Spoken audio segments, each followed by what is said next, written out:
আমার এবারের ঈদ একদম মাঠে হয়ে গেল শুধুমাত্র একটি পেজের জন্য। হ্যালো এভরিওয়ান, আসসালামু আলাইকুম। আশা করছি আপনারা সকলে অনেক ভালো আছেন, কিন্তু আমি এবার একদমই ভালো নেই। কারণ ঈদের শেষ মুহূর্তে এসে আমি ঈদের মেইন ড্রেস এখনো কিনতে পারিনি বলতে ভুল হবে। আমি কিনেছিলাম, কিন্তু একটি মাত্র পেজের ভুলের জন্য আমি এবার অনেকটা বিপদে পড়ে গিয়েছি। ঈদের শেষ মুহূর্তে এসে আসলে আমার সাথে একটা অ্যাক্সিডেন্ট হয়ে যায়। এই ঘটনাটা আমি ভিডিওর শেষে আপনাদের সাথে শেয়ার করছি। যেহেতু ঈদের মেইন ড্রেস হিসেবে আমার এখনো কোনো ড্রেস হয়নি, তাই আমি শুরুতে চলে গিয়েছিলাম টপ 10-এ।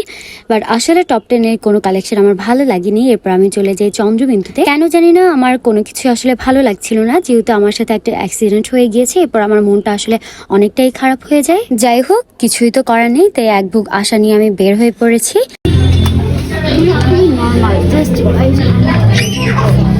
এবার একদম কিছু পছন্দ হচ্ছে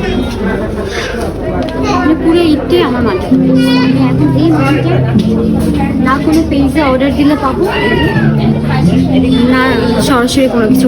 আসলে আমার মনটা অনেক বেশি খারাপ ছিল, কারণ আমি আমার ঈদের ড্রেসটা বেশ অনেক দিন ধরে পছন্দ করে তারপর পারচেস করেছিলাম, কিন্তু তাদের ভুলের জন্য আমার পুরো ঈদটা একদম শেষ হয়ে গেল। সাদা অ্যান্ড পিঙ্ক কালারের যে ড্রেসটা ছিল, এই ড্রেসটার প্রাইস ছিল 6000 প্লাস সামথিং, না যেন 5 প্লাস সামথিং। আমি আসলে ব্র্যান্ডের সবগুলোর না আমি কিছু বুঝি না, যে আসলে প্রাইস ট্যাগগুলো লাগায় এগুলো কি ভেবে লাগে আমি জানি না।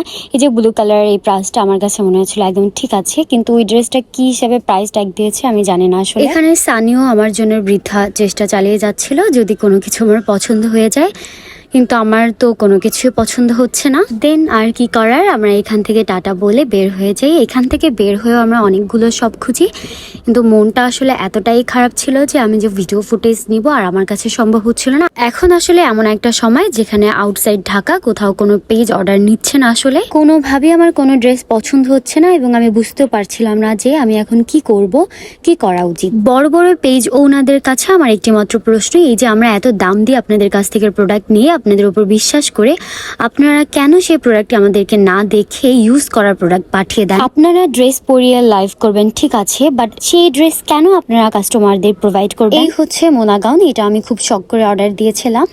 যদিও তাদের ওইখানে লেখা থাকে যে ডেলিভারি বয়ের সামনে বসে এটা চেক করে নেওয়া, কিন্তু এই গাউনটা এত গর্জিয়াস এবং এত নিখুঁতভাবে কাজ যে ছোট ছোট ছিঁড়াগুলা আসলে ডেলিভারি বয়ের সামনে বসে 1 ঘন্টা মিনিমাম তাকে দাঁড়া করিয়ে দেন আমাকে পার্ট বাই পার্ট চেক করা উচিত, কিন্তু সেটা আমি করিনি আসলে। অ্যান্ড তারা আমাকে এই দোষটাই দিয়েছে যে আমি কেন চেক করে নেইনি। আমি তো চেক করেছিলাম, কিন্তু আপনারা দেখেন এই যে ছিঁড়াগুলো রয়েছে, এই যে সিকোয়েন্স রয়েছে, আবার এই সাইডে সিকোয়েন্স নেই, আবার পার্ল কিছু কিছু জায়গায় রয়েছে, আবার কিছু কিছু জায়গায় নেই।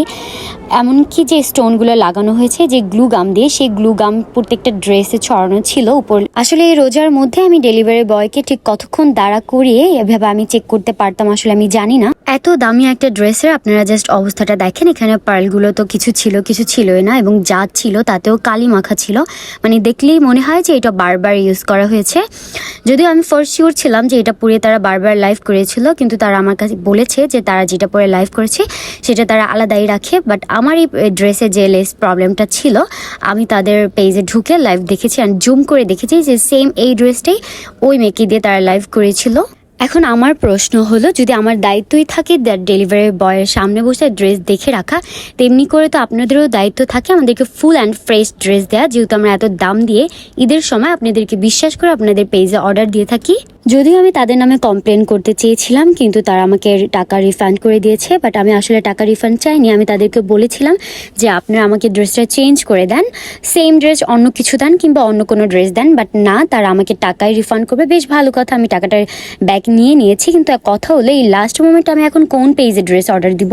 আমার আপনাদের কাছে রিকোয়েস্ট থাকবে, দয়া করে ড্রেস যদি আপনাদের স্টকে না থাকে তবে না বলে দিবেন, কিন্তু কোনো ছিঁড়া ড্রেস কোনো কাস্টমারকে দিবেন না।